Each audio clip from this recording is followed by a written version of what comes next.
காலை நேர பிரதான செய்திகளின் ஊடாக நர்மதா சிறில் முதலில் தலைப்பு செய்திகள். திருப்போசா உற்பத்திக்கு ஏற்பட்ட தட்டுப்பாட்டை நீக்க புதிய நடவடிக்கை. விவசாயிகளுக்கு ரூபாய் 25,000 வரை உர மானியம் வெளியான அறிவிப்பு. ஈரான் தலைநகரை நோக்கிய இஸ்ரேலின் புதிய தாக்குதல் அலை. இனி விரிவான செய்திகள்.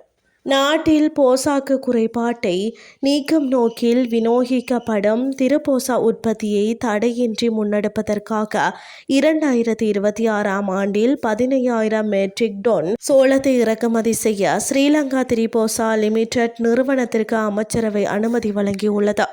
திரிபோசா உற்பத்திக்கு தேவையான உயர்தர சோளத்தை உள்நாட்டு சந்தையில் போதிய அளவு பெற்றுக்கொள்ள முடியாமை காரணமாகவே இந்த தீர்மானம் எடுக்கப்பட்டுள்ளது. தரமான மூலப்பொருட்கள் கிடைக்காமையால் உற்பத்தி நடவடிக்கைகளுக்கு பாதிப்பு ஏற்படக்கூடும் என்பதை கருத்தில் கொண்டு இந்த நடவடிக்கை எடுக்கப்பட்டுள்ளது. சோள இறக்குமதியானது இறக்குமதி கட்டுப்பாட்டு உரிமம் மற்றும் தாவர இறக்குமதி அனுமதி பத்திரம் போன்ற பல ஒழுங்குமுறை கட்டுப்பாட்டுகளுக்கு உட்பட்டது. எனவே காலதாமதமின்றி சோளத்தை இறக்குமதி செய்வதற்காக விவசாய அமைச்சர் மற்றும் வர்த்தக அமைச்சின் செயலாளர்கள் இணைந்த விசேட நடைமுறை ஒன்றை தயாரித்துள்ளனர். விவசாய, கால்நடை, காணி மற்றும் நீர்ப்பாசன அமைச்சர் மற்றும் வர்த்தக, உணவு பாதுகாப்பு மற்றும் கூட்டுறவு அபிவிருத்தி அமைச்சர் ஆகியோர் இணைந்து சமர்ப்பித்த கூட்டு அமைச்சரவை பத்திரத்திற்கே இவ்வாறு அங்கீகாரம் கிடைத்துள்ளது. இதன்படி 2026ஆம் ஆண்டில் திருப்போசா உற்பத்திகள் எவ்வித தடையுமின்றி முன்னெடுக்கப்படும் என எதிர்பார்க்கப்படுகிறது.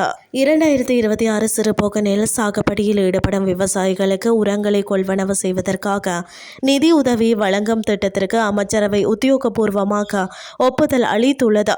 கடந்த 2025 ஆகஸ்ட் 18 அன்று நடைபெற்ற அமைச்சரவை கூட்டத்தில் 2025-26 மகா பருவத்திற்கு வழங்கப்பட்ட உரமானிய திட்டத்தை 2026 சிறுபோகத்திற்கும் தொடர தீர்மானிக்கப்பட்டது.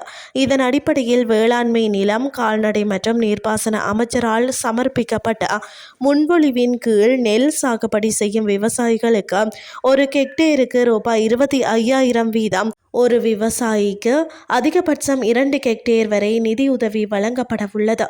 அத்தோடு நெல் பயிரிடப்படாத வயல் நிலங்களில் ஏனைய பயிர்களை சாகுபடி செய்யும் விவசாயிகளுக்கும் விசேட மானியம் அறிவிக்கப்பட்டுள்ளது. வேளாண்மை பணிப்பாளர் நாயகத்தின் பரிந்துரைக்கு அமைய பருவகால கூட்டங்களில் எடுக்கப்படும் தீர்மானங்களின் அடிப்படையில் அத்தகைய பயிர் செய்கைகளுக்கு ஹெக்டேருக்கு ரூபாய் 15,000 வீதம், ஒரு விவசாயிகளுக்கு அதிகபட்சம் 2 ஹெக்டேர் வரை நிதியுதவி வழங்கப்படும் என அறிவிக்கப்பட்டுள்ளது.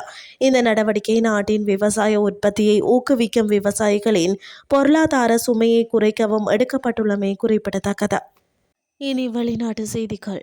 இஸ்ரேல் பாதுகாப்பு படைகள் மீண்டும் தெஹ்ரான் நகரம் முழுவதும் தாக்குதல்களில் புதிய அலை ஒன்றை தொடங்கியுள்ளதாக அறிவித்துள்ளது.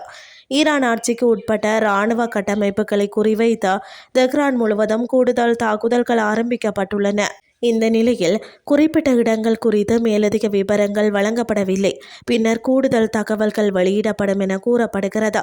புதன்கிழமை இரவு ஈரானிய தலைநகரில் சக்தி வாய்ந்த வெடிப்பு ஒன்று பதிவாகியுள்ளதாக வெளிநாட்டு ஊடகங்கள் தெரிவிக்கின்றன. இதற்கு முன் இஸ்ரேல் விமானப்படை தெஹ்ரானின் கிழக்கு பகுதியில் உள்ள கட்டளை மையங்கள் மற்றும் உள்நாட்டு பாதுகாப்பு பணியாளர்கள் தங்கியிருந்த வளாகத்தை குறிவைத்து விரிவான அளவிலான தாக்குதல் ஒன்றை நிறைவு செய்ததாக இஸ்ரேல் இராணுவம் தெரிவித்திருந்தது. தாக்குதல்களின் முழுமையான விளைவுகள் குறித்து இதுவரை தெளிவான தகவல் வெளியாகவில்லை. இத்துடன் செய்திகள் யாவும் நிறைவடைகின்றது. அடுத்த இரவு 8:30 எதிர்பாருங்கள். நன்றி.